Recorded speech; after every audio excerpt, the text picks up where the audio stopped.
Hi, this is Jim from Safety Wars. Before we start the program, I want to make sure everyone understands that we often talk about OSHA and EPA citations, along with some other regulatory actions from other agencies, legal cases, and criminal activity. Everyone is innocent until proven guilty in a court of law. Proposed fines are exactly that, and they are often litigated, reduced, or vacated. We use available public records, news accounts, and press releases. We cannot warranty or guarantee the details of any of the stories we share, since we are not directly involved with these stories, at least not most of the time. Enjoy the show. This show is brought to you by Safety FM. And we'll do take two here. From the border of liberty and prosperity in the highway to the north, this is Safety Wars for Monday, June 5th, 2023. So what happened last week? We broadcast on Wednesday, but what happened Thursday and Friday? So we came down in our household with human metapneumovirus, HMPV. It's a respiratory disease that causes symptoms much like the common cold, cough, fever, congestion, runny nose, a sore throat, and shortness of breath, and in our case, laryngitis. So my son and I were afflicted with this malady. And I know my son's of the age where his voice is starting to change. So I thought his voice is starting to change. Turned out it was this virus. Right? So I lost my voice Thursday afternoon. Friday, went into Saturday. And then, no, we're pretty good today. I had to teach a class today. So what kind of class was I teaching? So we're doing the 8-hour hazardous waste site and emergency operations Hazwoper 8-hour supervisor class today. And what is that? So we're probably familiar with 1910-120, the hazardous waste operations and emergency response standard, 1910-120, and I think that 1926.65 is in the construction end, which is the same regulation. And all this training has to be tailor-made for the client. So in our case, we have a general contractor who every once in a while they get involved with hazardous waste site jobs. And as you know, the job is either under current corrective action, long-term remediation, that sort of thing, or it's already been remediated, capped. Things are done in situ, and they might have to break through the cap. So that necessitates on these jobs, some people at least, not everybody, but some people to have 1910-120 training with that. That tells you all about the hazards of the job and what the proper procedures are and everything involved with hazmat. However, what happens is if you need supervisory training, that explains to you how to run these jobs, how to choose the PPE. It gets into the nitty gritty of the certain legalities that may not be talked about in the general site worker course or the 24-hour type of course for that, setting for that, and everything else. So we'll talk more about that in the very near future, I'm sure, with that. So we're going to be, last Thursday and Friday, I was going to be doing video work for a program that we're coming up with that we're actually going to sell. You're actually going to be able to buy the program. And couldn't do it. Nope. Couldn't even today, I'm feeling it with my voice a little bit, but I can make it through. So the training tends to be very comprehensive. And we go over all of the things that are necessary for you to know how to do the job. So sampling techniques, waste techniques, how to choose proper PPE, certain legal issues that these regular classes don't go into.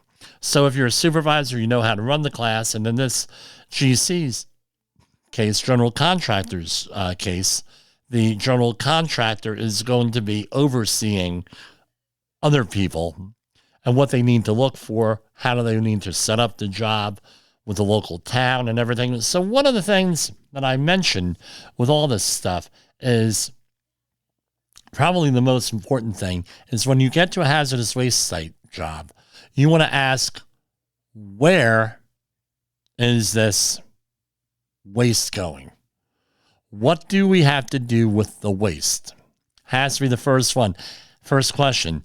Even if you're on an emergency response crew, let's say for your local municipality or your city or your county, you have to ask that question because that's going to dictate what kind of containers you're going to use, what kind of sampling is necessary, what staging area you're going to use. Are you going to put it on the side in a bermed area? You need to create a berm and everything else. That's really important you do that. There was I'm not allowed to say what resort city it is in the Carolinas that had a situation a couple years ago where I got a phone call and they had some radioactive material there that they had discovered where Sky had, for whatever reason, somebody passed away and they went to clean out the house, and in the basement they had radioactive sources. Don't know what the guy was using them from, don't know where it came from, and they called me up and they said, well, Jim, what do we do? And I was able to, I said, send me a picture of what these sources are. They sent me a picture and I said, okay, I have worked with these sources before. You're going to get these such and such readings with a radiation detector on them. They're not a hazard per se. Don't take possession of them. Well, why don't we want to take possession of them? Well, you let other people take possession of them, not your town, because then you take possession of them, you own them, so to speak. And now you have to manage it. So they let the state take possession of the materials. And what the main thing was with that was they were ill-equipped. I don't want to say ill-equipped. They were not equipped to handle that sort of emergency. So if you're not equipped to handle that sort of emergency, you get the people out there who are equipped to handle that emergency.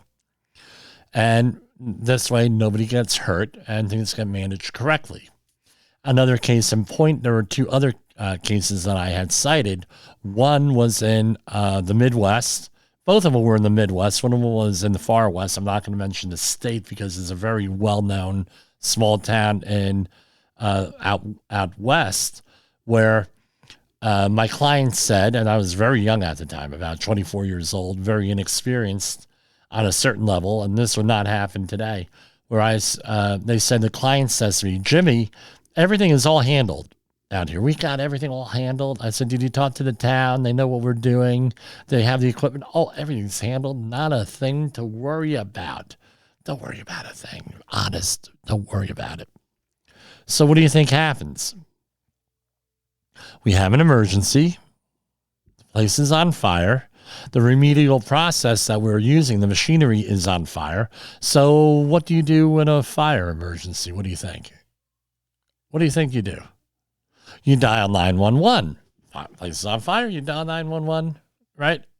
So I called up 911, and it was such a small town, and they knew Jimmy from New Jersey is out there in the small town, and they say, hey, Jimmy, I just had a ping go off here.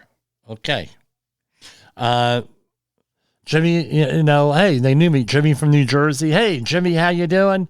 Hey, we're not coming out there. I said, what do you mean not coming out there? Well, we told your boss that we're not equipped to fight that type of a fire. When the fire, let it burn itself out. If the fire looks like is anybody hurt? Nobody's hurt. Okay. Well, if the fire starts approaching your trailer or spreads to the surrounding brush, give us a call back. We'll come out and put out the fire. True story. Again, all of this has to be set up ahead of time. And those are the types of scenarios that we go into with that type of training, with how do you set up the jobs, right? And things of that nature. So if you're interested, 845-269-5772 or jim@safetywars.com, we can do that training for you. We can do it even remotely, that level of training. We're all set up to do that, and it's well worth it with this. And people there. There were experienced construction managers in this class, but they were like, okay, we didn't know that. Hey, people have mentioned that before. Hey, now we know that. Oh, by the way, it's a repeat customer now. So those are the kinds of training classes we do. And by the way, we did the whole class without PowerPoints. All that we used was a book, some handouts, and a whiteboard.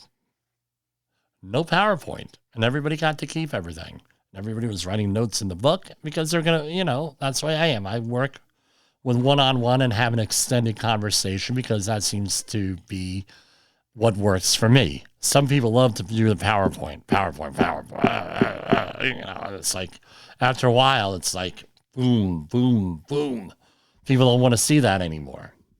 So that's our deal. So we're going to cover our main event about a story that we have been covering for at least 6 months here, like 8 months from the beginning of the show in September.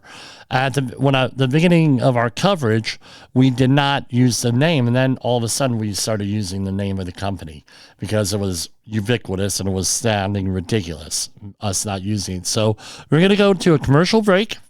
I'm going to get out my material here, and we're going to talk about Dollar General. It's been all over the news, and of course, this is a story that we've been covering here for 8 months, and it breaks, and I get laryngitis. Gotta love it. So we're going to take a brief commercial break. In an unpredictable world, one voice rises above the chaos. Meet Jim Posel, a seasoned safety expert who's navigated through some of the most dangerous scenarios, from anthrax, explosive cleanups, disasters, and numerous environmental cleanups, and lived to tell the tale. Now, he's bringing his wealth of knowledge, insights, and experiences to you through Safety Wars. From workplace hazards to the hidden dangers in your own home, Jim covers it all. With his engaging storytelling and expert analysis, Safety Wars isn't just a podcast. It's your guide to a safer world. Join Jim Posel and become part of the Safety Wars revolution. Available on Spotify, Apple Podcasts, YouTube, and wherever you get your podcasts and videos. Safety Wars. Your safety is our mission. Thank you, Debbie. Did a pretty good job there. We're going to be revising that commercial a little bit, but anyway. So last week, we had 2 OSHA news releases, one on June 1st, one on June 2nd. And then at the same time, I'm getting all this stuff coming across my news alerts about Dollar General. So here is from June 1st. U.S. Department of Labor finds Dollar General, and this is right off of the OSHA website for their news release. So this is part of the public record. This is not Jimmy saying this or making this up, or Safety FM saying this and making this up. This is right here from the OSHA website. U.S. Department of Labor finds Dollar General blocked emergency exits, allowed other safety hazards at 4 southern Pennsylvania stores. So this is out of the Harrisburg office. Federal workplace safety inspections found hazardous conditions at 4 southern Pennsylvania stores owned and operated by Dollar General Corporation and Dolgan Corp. LLC, like those identified at the company's locations in more than 240 inspections across the nation since 2017. These inspections have led to more than $21 million in proposed penalties for the national discount retailer. And what are we looking at here? Again, to explain this, you have blocked exits. So all of the, apparently these are all company-owned stores. They don't have like a franchise. I'm not sure on the whole business thing, but they are all being counted as one employer. So you have an issue that happens in one, you get cited on, and then a certain time later, usually within 3 years or 5 years, depending on what it is, it's a little bit fuzzy out there, you get cited at another facility, you're able to get a repeat violation because they're all counted as the same company. I have clients where this has happened to, where, we got cited on X, Y, and Z's job, and now they're an ABC project, and they get cited now for repeat violations, and it could be willful violations, and those tend to get very, very expensive. Just like with with these things, they're getting over $100,000 in penalties here, like 150 some thousand, something like that, in penalties here for this. So then on June 2nd, Department of Labor finds Dollar General continues to discount safety after inspections. Then Alabama and Florida yield 8 repeat violations and $1 million in penalties. Again, this is off of OSHA Region 4 news releases. And what were the problems? The problems were it's the same hazards at Dollar General, which are blocked exits, blocked fire exits, blocked electric panels, fire extinguisher blocking, storage of materials improperly, and everything else. Again, that's in there. And then all of this hits the first and second. And what do we see? And this story is from, okay, what day is this? In the same time period, May 31st of last week, right, you had stories hit all over the place here. This is from the Wall Street Journal, and it signed me out. Specifically, give me a second here. No, that's not it. The recession signs. Dollar General reports challenging economic environment. This is from Friday, June 2nd. This was during, last week was the annual shareholders meeting. So Nashville-based Dollar General's company performance is being referenced as a potential sign of recession after the economy failed to meet, and this is from Como News, to meet earnings expectations. On Thursday, the discount retailer released their earnings report, which showed decreases in operating profit and described plans to scale back new store openings. And according to CNN, people are using more food banks, charity care, that sort of thing, savings and credit cards. The core customers are reportedly earn around $40,000 per year and are being pinched by the current economy. And that's for the economic and financial outlook. Here we have from CNN Business, and this story is from Wednesday, May 31st. Dollar General is the fastest growing retailer in America. This is from CNN.com. Opening about 1,000 stores a year, but following repeated violent incidents and federal workplace safety violations at stores, some Dollar General workers and labor advocates are calling for stronger safety and health protections. Since 2014, again, this is according to CNN, not Jimmy Posel, there have been 49 people killed and 172 people injured at Dollar General stores, according to data from the nonprofit group Gun Violence Archive. A CNN investigation in 2020 found that at least 6 store employees died during armed robberies from 2016 to 2020. And again, this is CNN. Since 2017, the federal agency has proposed more than $21 million in fines against Dollar General.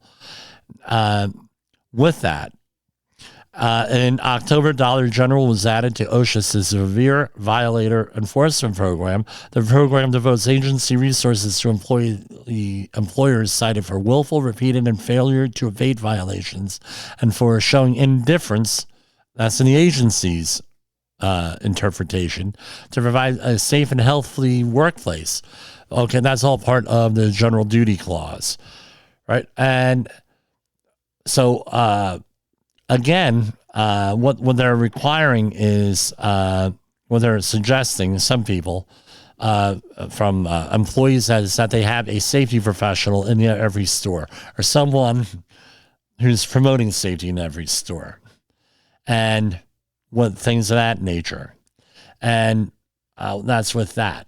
Now, let's go with the inside story here, with all this stuff, with workplace violence. We did a show a couple weeks ago on workplace violence. And what does it come down to here? Is there a workplace violence standard for this type of environment? So like a horizontal standard or vertical standard from OSHA, like you have the lead standard, the Hazwoper standard, and other standards like that. And the answer is no. All of these turn out to be what are called general duty clause violations. So what is the general duty clause under OSHA? In short, employers, right, must supply a safe and healthful workplace for their workers, free of recognized hazards. That is essentially what it comes down to with that. And that's a 501 standard 1910 or a 1910.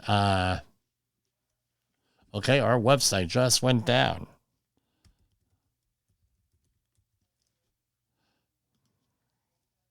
Okay, and that is, gotta love the internet. So specifically, under the Occupational Safety and Health Act, the general duty clause is each employer shall furnish, this is a 5A1, each employer shall furnish to each of his employees employment in the place of employment which are free from recognized hazards that are causing or likely to cause death or serious physical harm to his workers. All right, that is the General Duty Clause Act. Now, so often this is used when there is not an OSHA standard.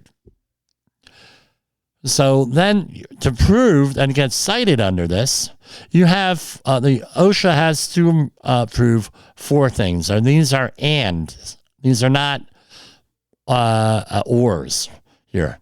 They have to prove all five of them.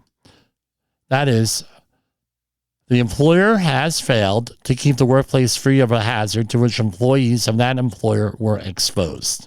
The hazard was recognized, number two, the hazard was recognized either by the cited employer specifically or by the industry generally. The recognized hazard was causing or likely to cause death or serious physical harm. And that, number four, there was a feasible and useful method to correct the hazard. You have to prove all four of those. OSHA, and I'm not going to speak on their behalf. That's not what I'm here for. That's not what the purpose is. All right.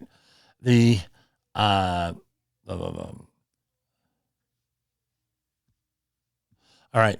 That's not the purpose of this conversation, of what we're talking about here. It's along the lines of, I'm not speaking on their behalf. What I am saying is this. It's very difficult to meet these four conditions under OSHA. They'd much rather issue like a citation on a regulation, a specific regulation. So workplace violence, is there a workplace violence standard? No. However, is workplace violence a recognized hazard?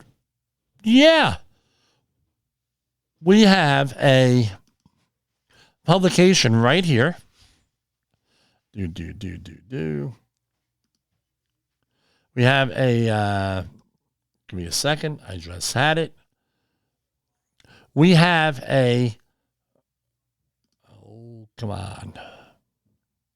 we have a standard by OSHA here. And they're, what's the publication here? Hold on. Please, computer, don't lock up on me now. Here it is. You have OSHA publication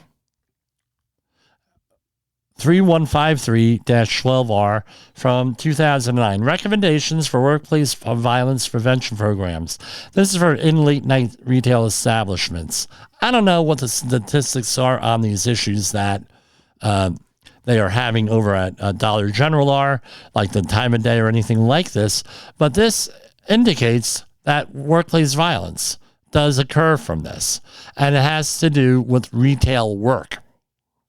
So this is a recognized hazard. It's right here on the OSHA website. And the other thing is this: employees are getting killed by workplace violence, reportedly, according to the reports I've read in the mainstream media. Guess what? They're failing on number one. So you have to say, well, you have people dying. That's failed. Now, the whole thing is this. Well, Jim, we'll go back to this. Then the recognized hazard was causing or was likely to cause death or serious physical harm or robbery. Yeah. Now here we have, now this is where the hard one is. There was a feasible and useful method to correct the hazard. Now you could say yes to all three. Number four is kind of hard. It's kind of hard to get. Was there a feasible use? So for example, in New York, it's illegal for a private citizen, non-law enforcement, to own a bulletproof vest. So this would preclude Dollar General from distributing, if they wanted to, bulletproof vests for all of their personnel. Okay, I disagree with the law, by the way, but this is what the law is. That's not feasible. Is it feasible? Yeah, maybe feasible. Is it useful? Maybe yes or no, because body armor has its own hazards. However, it's illegal to do it in New York. So guess what? You could not cite them under the general duty clause for not having bulletproof vests. May happen in other states. I think it's a foolish way of doing things, but whatever floats your boat. How about other things here? So this publication here has this right here. What has this? The risk of factors: exchanging money, solo work in isolated areas, the sale of alcohol, poorly lit stores and parking areas, and lack of staff training in recognizing and managing escalating hostile and aggressive behavior. So this, I don't know anything about Dollar General, but they would have to maybe do something along these ways. These are the risk factors. You have to, and this is what it is. Violence prevention programs should set clear goals and objectives to prevent workplace violence. The goals and objectives must be suitable for the size and complexity of workplace operations. In addition, the program should be adaptable to different situations at the worksite. Whatever format the program takes, it's critical that employers clearly explain the prevention program to all workers. So at a minimum, workplace violence prevention programs should establish a clear policy for workplace violence, verbal and nonverbal threats and related actions. Right. Number two, ensure that no worker who reports or experiences workplace violence faces reprisals. Encourage workers to report incidents and maintain records. Outline a comprehensive plan for maintaining security at the workforce. The plan should include establishing a liaison with law enforcement representatives and others who can help identify ways to prevent and mitigate workplace violence. Assign responsibility and authority, which is what they had suggested here, the workers at Dollar Tree. Some workers, not all, some. Assign responsibility and authority for a program to individuals or teams with appropriate training and skills. And a firm management commitment to an environment, and this is what OSHA had commented on in their press release. Are they really committed to a safe and healthful workplace? So here you have what this is. So you're going to say, well, Jim, these are armed robberies, a lot of these, and most of them are armed robberies, apparently, according to the reports. Well, how are they going to do that? How are they going to mitigate that? There are ways of mitigating that. Any number of ways. Putting employees behind bulletproof glass is one of them. Certain employees, putting the money. A lot of places are now doing cashless transactions only after a certain time. They don't accept cash. Gas stations here in New Jersey have been doing that for time immemorial. Remember, New Jersey is the only place that has where you're able to pump where you're not allowed to pump your own gas. And God forbid there God forbid they are enforcing that. You have an inspector there because they see you pumping gas. There's major stuff that goes down. We'll leave it at that, right? And and this document here outlines everything. With requiring management commitment, worker involvement, records review and analysis, all of this stuff, worksite analysis, and it goes on and on and on for several dozen pages. So here we have a self-inspection security checklist. Right. And again, if there was nothing done in writing, or now I should say on video, guess what? It did not happen. That's just the way it is. They're not going to believe you. Oh, yeah. Did you do X, Y, and Z? Oh, yeah, I did X, Y, and Z. Well, where's your proof? I don't have proof. Guess what? They're not going to believe you. Whoever it is, whether it's a regulator, an attorney, a judge, what have you. That's part of it. Do you have a security control plan? Yes or no? Policy statement. Review a worker incident exposure. What kind of methods of control do you have for those mitigations? Engineering, work practice, training, reporting procedures, record keeping, counseling. Is there an evaluation of incidents, a floor plan, protection of assets, computer security, plan accessible to all workers? Is the plan reviewed and updated annually? Is the plan reviewed and updated when tasks are added or changed? Is there a policy statement? Work areas that were evaluated by employer? If yes, how often? What kind of engineering controls do you have? Do you have door controls, panic buttons, door detectors, closed circuit TV, metal detectors, sound detection, intrusion detection, intrusion panel, monitors, video recorder, switch, handheld metal detector, handheld video camera?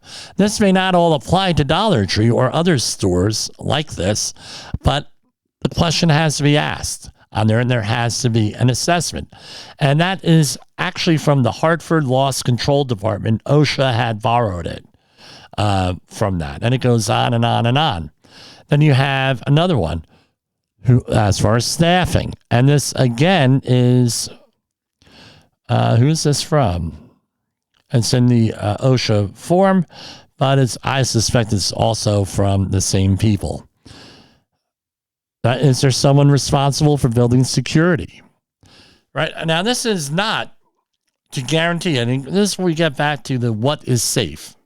And that's how I start out every class I have, is a discussion of what's safe. What is safety? That sort of thing. So this adds to it to adding controls. Right? Is safety the absence of incidents, illnesses, and injuries, or is it the presence of controls, resiliency, capacity in the system? Right? Your ability to do stuff. This is where this comes into this, where you're able to add controls, add safety. Right? Any one of these things could fail. Any of these things that I mentioned, and there are more, I mean, this goes on for pages and pages.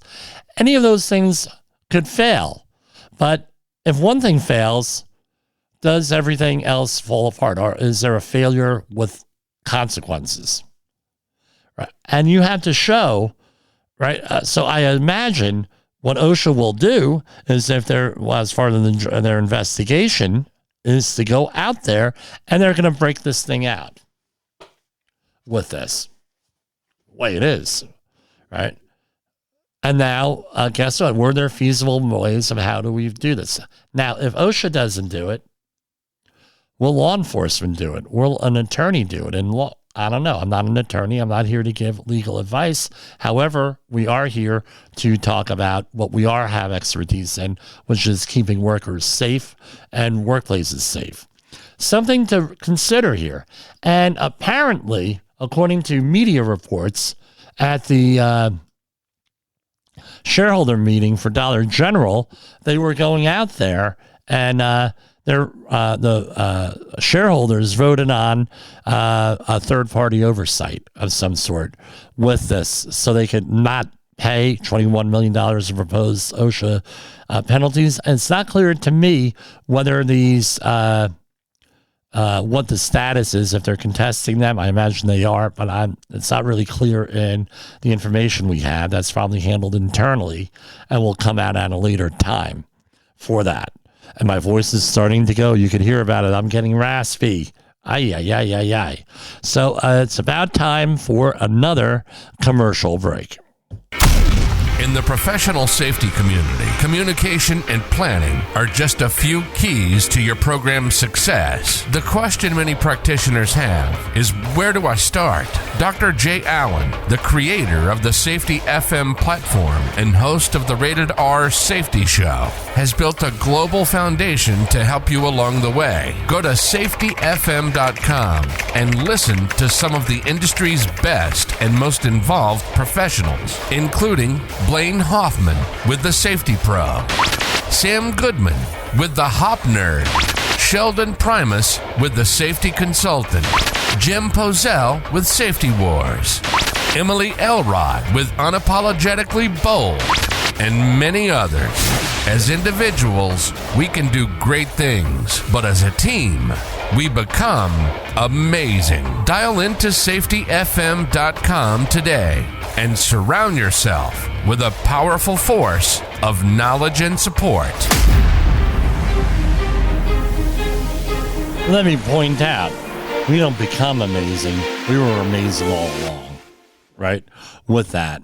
And that's, pretty much it. Here's some kind words from Jay Allen, our Chief Safety Officer here at Safety FM. Have you listened or watched the Safety War Show?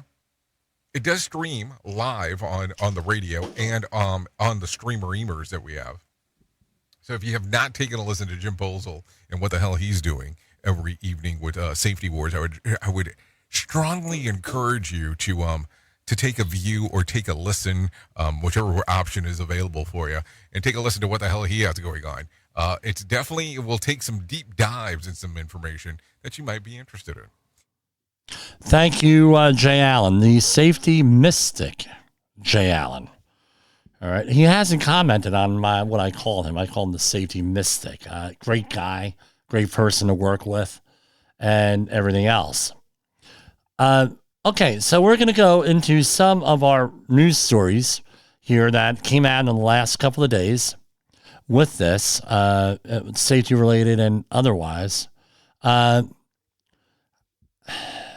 probably going to talk a little bit about presidential politics, because this comes up, and no, I'll get through a couple of stories. We'll talk about presidential politics with this.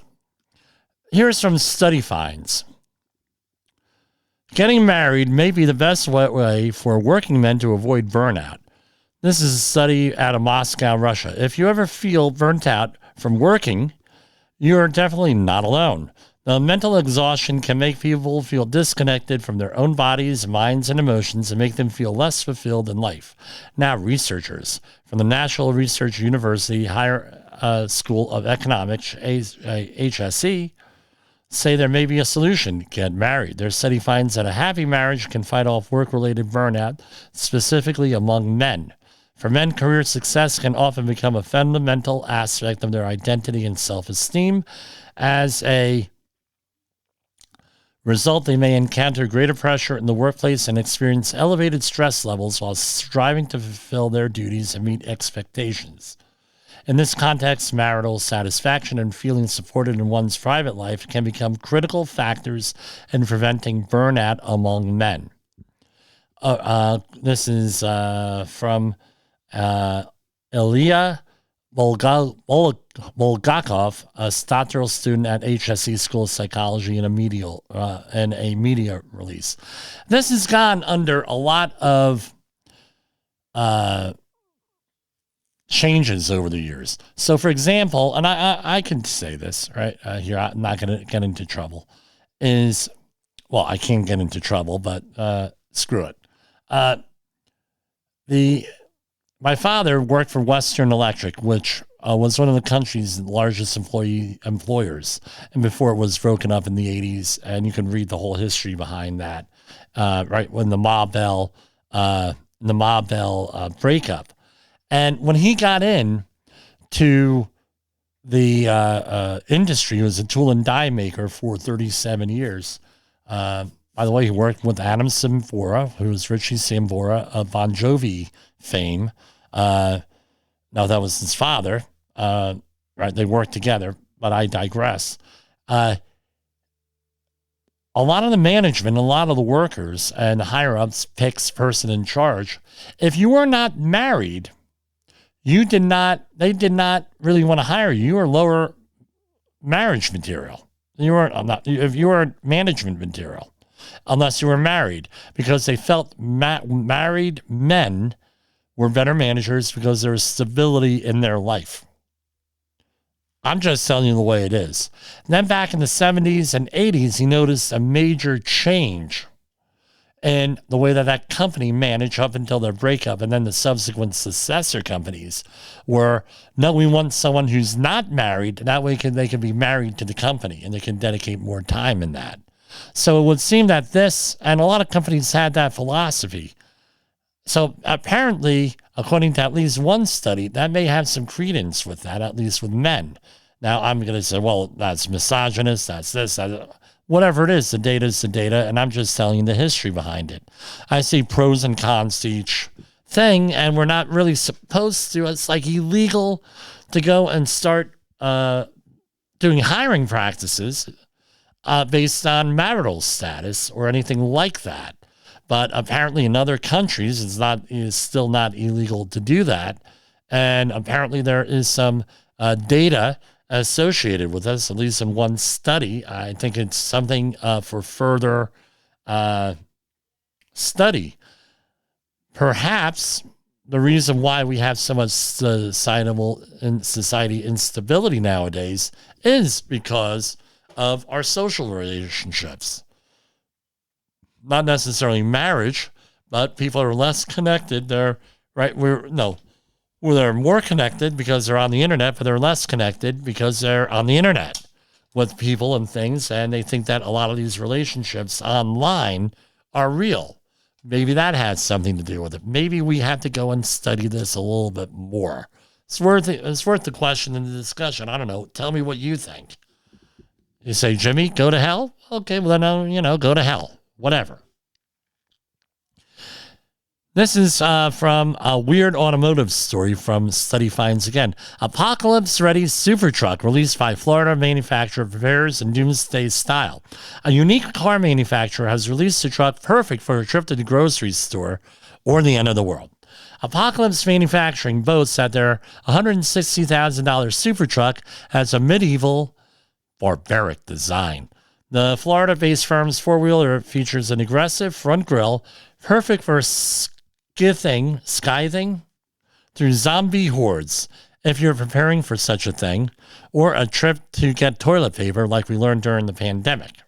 I added that. But it's true. I mean, believe me. I know somebody who had a badge from his company made up that was because he was part of an emergency response team. During Superstorm Sandy, somebody approached him in a Home Depot because he was buying a gas can and there weren't too many gas cans. And then when he whipped out the badge, the person ran away. So anyway, I digress. How does that relate to this? Not any, intimidating people sort of thing. But anyway, medieval barbaric design. People do crazy things, man. The guy wanted to have a fight with this person over a gas can. Right? Really? Right? It comes fitted with a steel rear bumper that's impenetrable to external forces and the ability to ramp launch 10 feet off the ground. I guess that's like Kit from Knight Rider. Talk about your monster trucks. I don't know what I don't know. I guess it's like a fetish type of thing for some people who have a disaster fetish. How AI could take over elections and undermine democracy. And this is from Study Finds. Could organizations use artificial intelligence language models such as ChatGPT to induce voters to behave in specific ways? I think that's been proven. I don't think we need a freaking study on that. We just need a study as to what extent. Like I tell people, just because you see it on TV, internet, and read it in the newspaper, we used to have things called newspapers, doesn't necessarily mean that you have to go and do it. Yeah, but we have to. We're seeing this. I'm compelled to do it. I said, look, you are being programmed. You are being manipulated. They're giving you this information for free. And if they're giving you information for free, you are the product. That's what it is. There was a interview from a number of years ago I heard on a podcast with a federal whistleblower that said data mining was one of the main things that companies look for. They would data mine, find out what your interests are, and then develop a model to market things to you. Political product. It could be manipulation and everything else. And guess what? That's what's happening nowadays. Right on my personal Facebook page, I have the thing, I'm trying to solve a problem. Well, how do you solve the problem? Turn off the damn TV. You can already start to get closer to the problem, to the solution.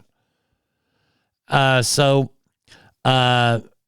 this is Senator Josh Hawley asked OpenAI CEO Sam Altman in this question in May 16th, right, about influencing voters. Altman replied that he was indeed concerned that some people might use language models to manipulate, persuade, or engage in one-on-one interaction with voters. Altman did not elaborate. Again, effective communication, whether you're in a training class or anything, is very important. You want to motivate people with safety, you have to master the language. You have to have what you're going to say ahead of time for every type of scenario, unless you're able to think on your feet. And I'm going to tell you, most people cannot think on their feet. Right? It takes practice. So anyway, Super Cheap smartphone app monitors blood pressure using your device's camera. A new low-cost smartphone app that can monitor blood pressure with a 3D printed plastic attachment could change the way people with hypertension keep track of their health. They're trying to do this, and they have done it with blood glucose monitors and also with pacemakers, where they're able to upload data, right? Even though you don't have access to it, your doctor has access to data.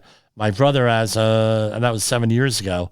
He, before he passed away, he had all of his data going to his doctor. And the morning of the heart attack that finally killed him, it called saying, "You're having a problem, right? You have a problem." So anyway, and then after he passed away, they had all the data on his heart, what was going on. Now,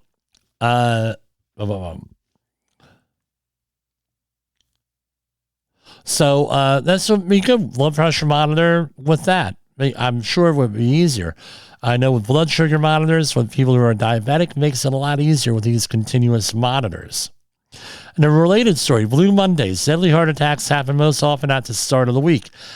I don't understand. No, the Royal Belfast Health and Social Care Trust and the Royal College of Surgeons analyzed data between 2013 and 2018, over 10,000 cases, and they found out that Mondays is a bad day for that. I believe it. You're recovering from the weekend. Maybe your circadian rhythms are a little bit off. You're tired of getting up. Okay, I get it. That might be of concern with that. But this is not the first study to say that. All right. I remember reading things going way back, and I know I read too much. Here you have a story. We're going to change pace a little bit. Thousands are living in RVs on Los Angeles streets. Leaders want to shrink that number, but the solution is elusive. Early one recent Friday morning, sanitation workers, homeless outreach, and this is from CNN LA, workers and LAPD officers arrived on a little street in the west of Los Angeles, and it's Jasmine Avenue. And what did they find? They were offering RV residents $500 gift cards and a motel room. The city also offered to tow and destroy their RVs. One RV managed to leave under its own steam with what smelled like sewage leaking along the road as it left. And again, people are desperate out there. We are in desperate economic times. One of the reasons why we had Murray Saverin, Professor Emeritus from Ramapo College on here talking about the economy several weeks ago was because it has to do with safety, your economic and financial safety. It's a very thing. Now, my question is this. Every one of these people has a story. They say 11,000 people are living in RVs across LA. Every one of these people has a story, and it's not going to be a government program that's going to help these people.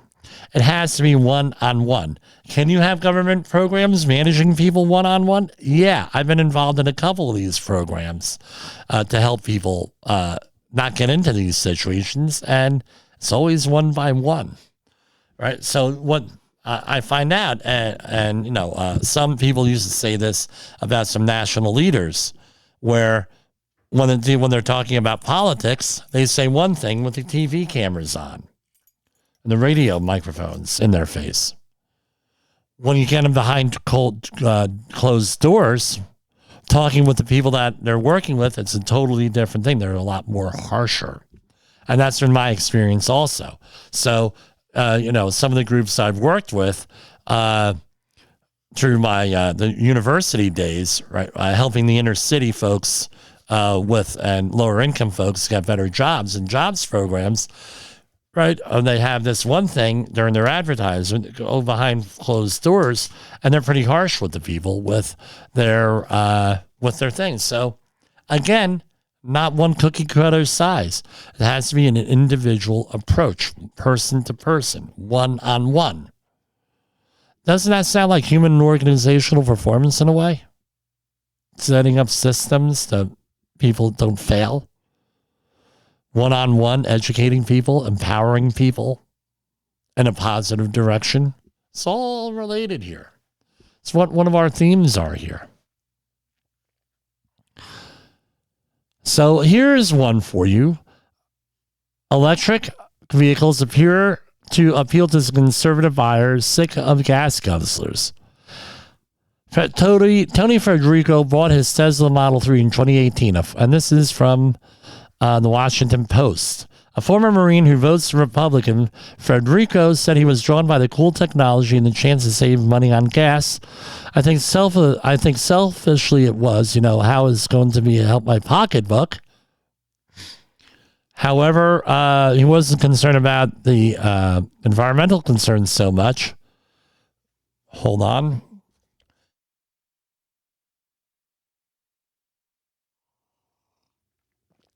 Electric vehicles are often associated with liberal coastal times to speak of saving the planet, but in this Republican stronghold of North Dallas, more and more people are deciding that driving an EV is just common sense. I'm going to say this. I'm to the right of center. A lot of my friends who are also right of center drive electric vehicles. One, they're cool looking and they get to go fast and accelerate quick. But they did an assessment that, they're only going on short trips. They're not going on like a 1 hour, 2 hour commute a day like me. This is more of a practical thing to have an electric vehicle. Plus, maintenance needs are better, in the short term at least, and things of that nature. So they've opted for electric vehicles.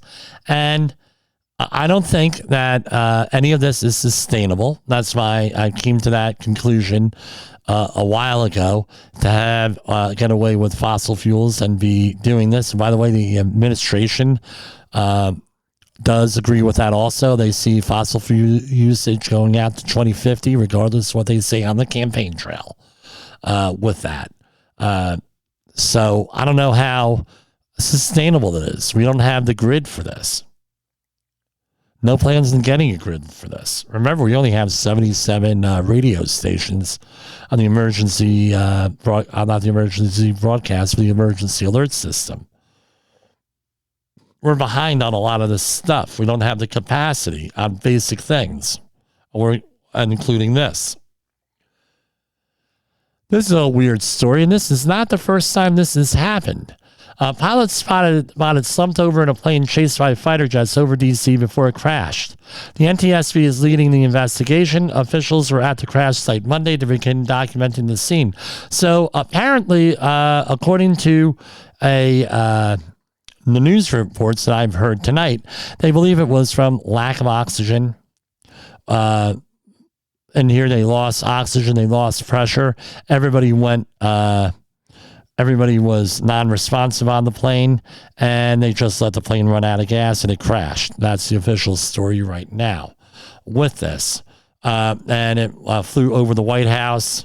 Fighter pilots from Edwards Air Force Base and the FAA Tech Center in South Jersey, which one of our listeners, I'll mention her first name, Jill, and another one, Tiffany, work at.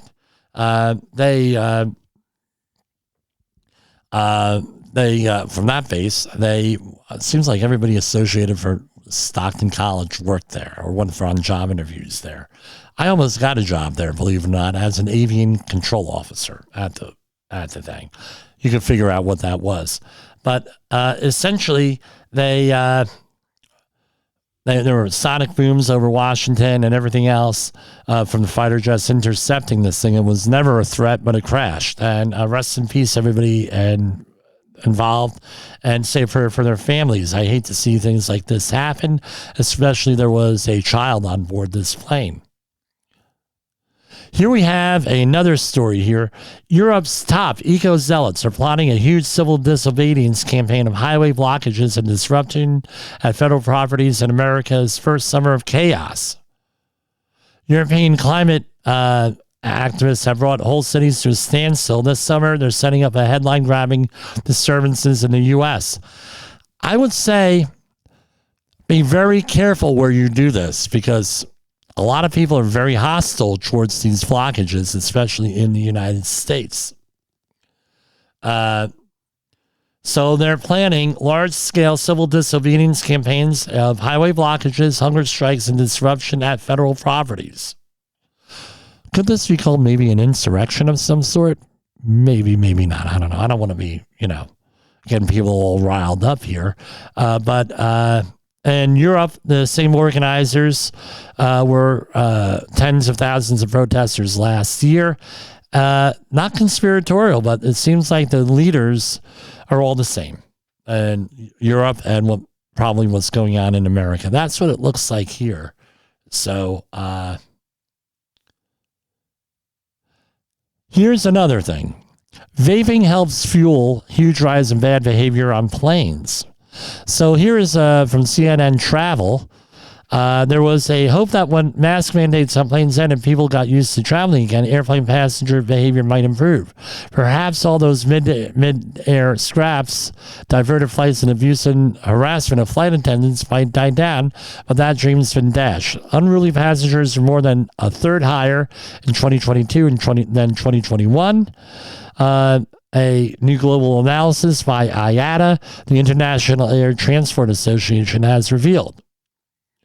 The aviation body has recorded an increase of 37% on year on year, the most common types of incidents being those that involve non-compliance, verbal abuse, and intoxication.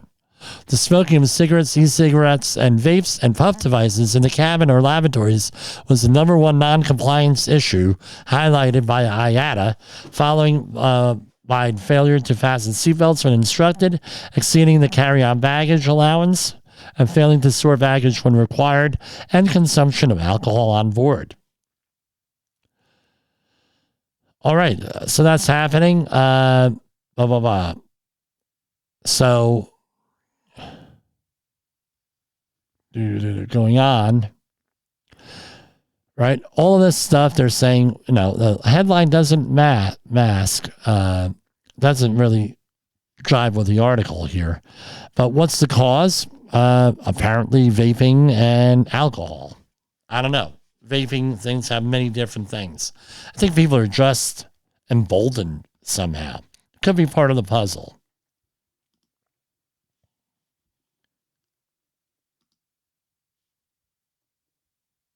Here's a story of the weird here, paranormal. Whistleblowers worked on secret U.S. government program to rebuild crashed UFOs.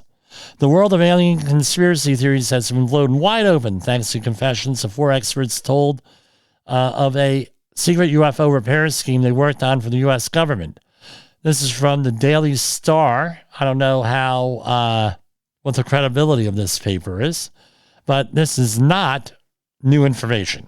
We've been hearing this. I've been hearing it for 50 years. The bombshell revelation came from one of America's top former intelligence officials who has called on world leaders to finally come clean about unexplained recovered wreckage.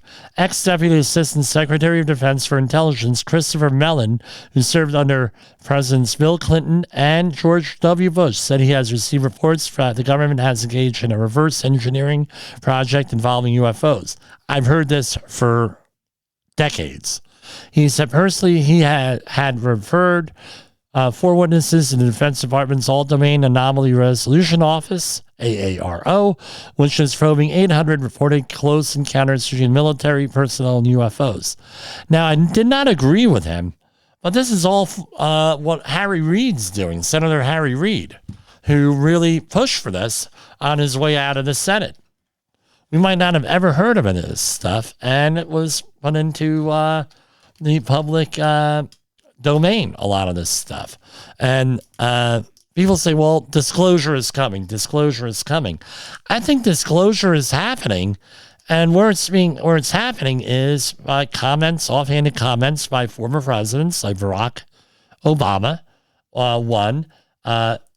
senators like Hillary Clinton. Again, these are not right-wing lunatics here. These are relatively mainstream people. Harry Reid, you can't get any more mainstream Democrat than him with this stuff. Again, what my opinion, my experience tells me that there's some questions that need to be answered here, and it's already being disclosed through TV and mass media.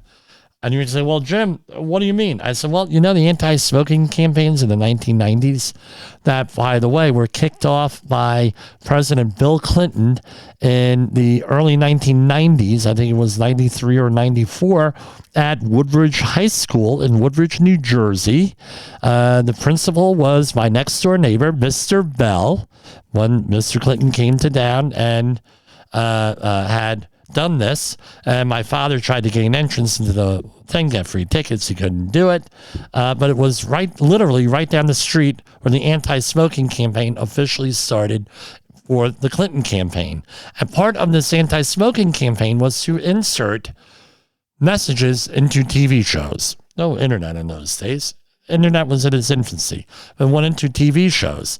So the fact that we have shows like in the 90s, starting with the X-Files, even before the 90s, shows like Twilight Zone, Star Trek, movies like Star Wars, and then V in the mid-80s. By the way, a lot of anniversaries associated with V this time of year. Alana Rapp, who is the president of V, the fan club, I don't know if that's still an organization, but she's the de facto president of one, and she was the president of one. Her brother was a good friend of mine in college, so I got to meet her, and I've known her for 30 years. All of this stuff going on here with this has been, disclosure is already happening. It's already happening in the mass media. What Catholic Church is even in on this, with their observatory out in, I believe it's New Mexico. And then what's going to happen? One day they're going to disclose something and say, well, we told you all along, of course. It's going to be like, well, of course we've been telling you about this all along, if you've been paying attention.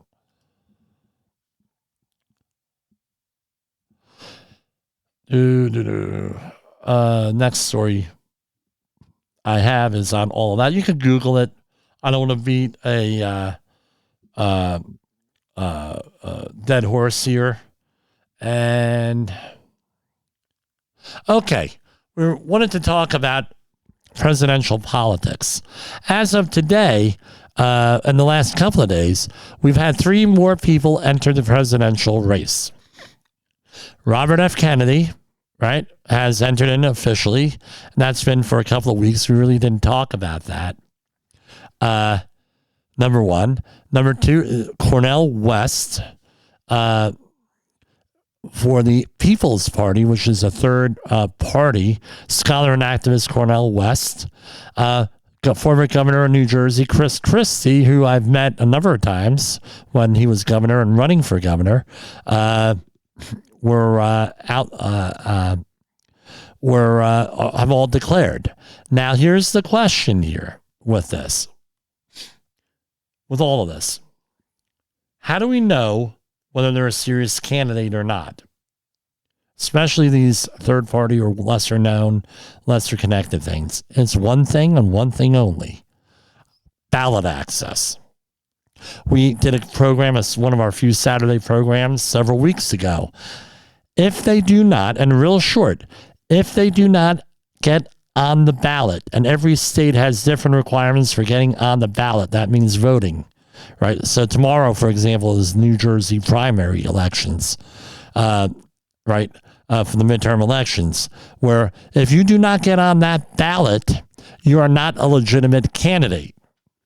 And they're just doing this for exposure. Now, there are reasons that are out there legitimate for declaring yourself a candidate and not getting on the ballot. There are, right? But, that's really not nice. So that's the question when any of these new people come out. Are they on the ballot? Can they get on the ballot? And that's where I'm going to go. And probably that's worth another program in itself. So I'm going to sign off for tonight. And with another commercial by Debbie, my wife, my lovely wife. And then we will see you, God willing, tomorrow. Should have no problem getting back on the air this week with this, since I now have a voice and everything else. So for Safety Wars, this is Jim Posel. In a world where danger lurks in every corner, one man stands as a beacon of hope. Jim Posel, a veteran safety expert with over 3 decades of experience, now bringing his knowledge to you with Safety Wars. Engaging, informative, and always relevant, that's Safety Wars. Join a safety revolution with Safety Wars, available on Spotify, Apple Podcasts, YouTube, and wherever you get your podcasts and videos. The views and opinions expressed on this podcast are those of the host and its guest and do not necessarily reflect the official policy or position of the company. Examples of analysis discussed within this podcast are only examples. They should not be utilized in the real world as the only solution available, as they are based only on very limited and dated open source information. Assumptions made within this analysis are not reflective of the position of the company. No part of this podcast may be reproduced, stored in a retrieval system, or transmitted in any form or by any means, mechanical, electronic, recording, or otherwise, without prior written permission of the creator of the podcast, Jay Allen. By the time that you folks are reading or listening to this broadcast, most of you, it's already going to be June 6th, which is the anniversary of D-Day. So we are playing the Star-Spangled Banner in honor of those people who fought on D-Day and lost their lives.